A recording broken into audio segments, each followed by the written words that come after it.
നല്ല ഊമരിയ ചോറ്. പിന്നെ അതിലേക്ക് ഒഴിച്ച് കറി എന്ന രസമാണ് കണ്ടില്ല. വെള്ളം കൂടുമോയെന്ന് ഡൗട്ട് കണ്ട. പിന്നെ കൂർക്കൊക്കെ വില കൂടിപ്പോൾ. എന്നാലും പിന്നെ അവർ പൂതിക്ക് മേടിച്ചതാണ്. ഇതിൻ്റെ ഇടയ്ക്കൊന്ന് വില കുറഞ്ഞായിരുന്നു കൂർക്കപ്പേരി.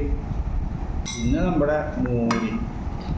ഇന്ന് മുളക് വറുത്തില്ല മുളക് ഇല്ല, മുളക് ഉണങ്ങിയിട്ടില്ല, മഴയിലായിരുന്നു.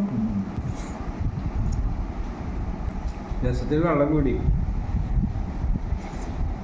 എന്നാലും കുഴപ്പമില്ല. ഇതിലെ കുറവ് നമ്മുടെ കൂർക്കയിൽ നടത്താം. രസം മോരും കൂട്ടി കഴിക്കണം, എന്തായാലും വേണ്ടില്ല. അതൊക്കെ ഒത്തിരി രസം കിട്ടാം. രസം മോരും കൂട്ടി കഴിക്കുമ്പോൾ പ്രത്യേക രസം. ഇപ്പം എല്ലാവരും നേരത്തെ നേരം വഴി വരാം.